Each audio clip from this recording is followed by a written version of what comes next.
Beep, beep, beep. Welcome to the Court of the E.G.I. Jester. How are we, people? It's interesting, isn't it, that we've seen this go woke, go broke thing coming to the fore, haven't we?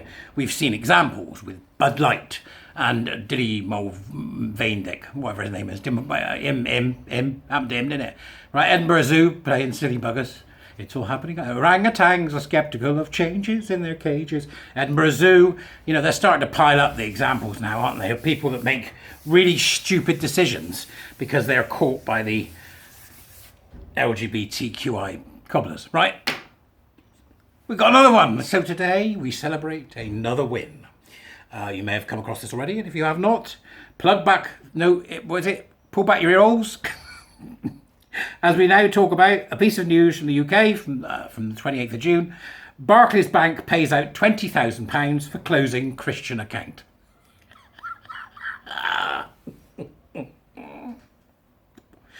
LGBT groups pressured bank over link to conversion therapy. Right? So here we go.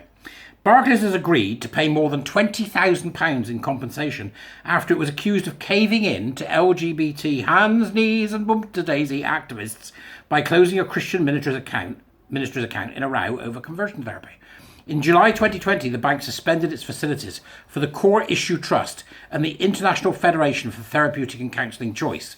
The Trust is a non-profit Christian ministry based in Northern Ireland which supports men and women who voluntarily seek to change their sexual preference, expression or gender identity. The gender identity bit is rubbish. They do it if you want to change it. So you're over 18 and you go, I don't want to be gay. Can you help me? Can you convert me? Right? It's nonsense. You know it and I know it. It's absolute cobblers of the first order. And in most cases is something that shouldn't be going on. But if you're an adult and you want to do that, feel free. You're only going to damage yourself, but feel free, I say. Feel free if you want to do that, right? So these are the people that were at a bank account with Barclays, right? Not exactly friendly people to the gay world, but they're, it's what they do. They offer services to adults who choose to take their services. This is not an issue of whether it's right or wrong to be gay. This is an issue of whether or not it's right or wrong to use your pressure group tactics to prevent others from accessing financial services. I think we need a real serious think about this all across the board, because I think everyone should automatically be able to get a bank account as we move forward. And no bank should be able to refuse anyone a bank account at all. Right? So that's what we need to start thinking about, because more and more of what we do is dependent on transactions that are electronic. This is a mistake, mind. This is a mistake. So we do need to make sure cash stays. That needs legislating too. But we also have to say to the banks, you can no longer pick and choose who you have. You must give a basic account with a basic debit card to anyone who has one. Anyone who needs one. Full stop. Right? They can stop them from going overdrawn. They can automatically stop them from going overdrawn. So that hopefully they won't be able to charge them through the nose. We'll have to make sure that's all tied down. But I think that's what we need to do. So the fact that they've done this, they've gone after this particular organisation because they practice conversion therapy in Northern Ireland, which they probably do, for adults. It is the only Christian ministry of its kind in the UK and a registered charity. But LGBT activists claim it is carrying out conversion therapy, a practice set to be banned by government. The trust claimed Barclays, which is a top-ranked LGBT employer, according to Stonewall, that'll teach you, won't it, Barclays? Lie down with dogs, you'll get fleas. Right? As well as one of the main sponsors of London's Pride Parade, they can't help themselves, can they? Barclays, bunch of tossers, right, had given in to demands from LGBT campaigners to cancel its accounts.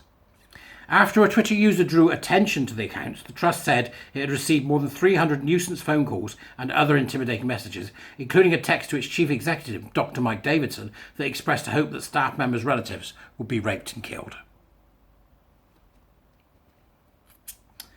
What's wrong with people? Mental cases, see? The threats were said to have gone on for days until July the 13th, 2020, when Davidson received a letter from Barclays cancelling his account.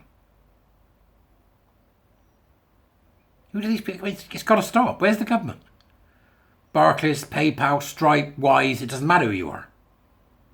You don't get to do that. Ever. Jesus, these people they're out of control. So Barclays, it cancelled his account. He would bank with Barclays his whole life, opening an account for the trust in 2011 and one for the Counselling Federation, which operates internationally, in 2012. Supported by the Christian Legal Centre, Davidson began a legal claim against the bank, with lawyers claiming that the closure of the account was an act of unlawful discrimination. The lawyers said Davidson's professional and public work was undermined by the withdrawal of banking services from the Trust and Federation on the grounds of his religious beliefs and political views. If it protects thee, it protects me. More than 70,000 people signed a petition calling on Barclays to reinstate the account and to stop discriminating against the Christian ministry. However, Barclays refused to apologise or reinstate either account, citing its contractual right to close accounts with 2 months' notice. Now, this is important. Whether you know it or not, Barclays Bank was absolutely at the beginning of this. They're absolutely in the heart of this. They've been at this for a long time with Stonewall. Barclays Bank. The bank wholly denied that it discriminated against Davidson, directly or indirectly, on the grounds of any religious, philosophical or political belief. This week, before the case was due to be heard at the High Court, it made a settlement offer of $21,500 in compensation with legal costs to follow, which Davidson accepted. His bank accounts were not reinstated, and Barclays has not apologised or admitted liability. You know, there ought to be some instrument, some way of doing something legally that the government can now step in and go, that's okay, we're going to take the case to the High Court anyway, as a test case. That's where we drag them into the sunlight and we watch them, like Peter Cushing in Dracula. When old Van Helsing runs down the table, Christopher Lee and Peter Cushing, pulls down the curtain and Dracula goes, and then promptly turns to dust. You drag these parasites into the light. That's what you do. Davidson said, we reject Barclays Bank's implied accusations of conversion therapy directed at our work and charity. The case must serve as a warning to the government of what is coming if it proceeds with publishing and enforcing its conversion therapy ban. Barclays said, this is a commercial settlement predicated on our assessment of the cost of defending this claim to conclusion against the cost of settling the matter today. Right, now that's really interesting, that last bit. So I will call you, to recall, to remember a rather marvellous film from the 90s called Fight Club, right? Brutal, beating people up and woo, brutal. The world's all terrible, and it was a brilliant film, right? And there's an opening scene in that in which the guy played by Edward Norton, who is an assessor for an insurance company, for cars, goes to a death where the person had died in the car by fire, and he has to assess whether or not it's cheaper to pay the family of the person off or whether it is to recall the car that he knows has got a fault. So what the Barclays Bank are saying is it's factored in. It's the cost of doing business. It's the cost of doing business. And to them, that amount of money is nothing. Nothing. The Financial Services Authority needs to step in here. They need to step in and discover the degree of capture at Barclays Bank and why Barclays Bank felt it was okay to do this. Who authorised it? Who's at the top of the chain? This is where the FSA should be stepping in, but they won't. They won't. Every single case like this is going to have to be dragged screaming and kicking into the courtroom, as was done here. Do I agree that you can convert somebody from being gay? No. Right? You can try. It'll be a facade. I met people that have been through it. Is there such a thing as gender identity conversion? No, there isn't. Right? No such thing as far as I'm concerned. Because at the end of the day, gender identity is just a belief system. It doesn't exist. It was made up. Do I think they're probably my kind of people? Probably not. Are they your kind of people? Probably not. But that's not the point. That's not the point. Money is speech. This is about free speech. It's not matter whether we agree with them or we disagree with them.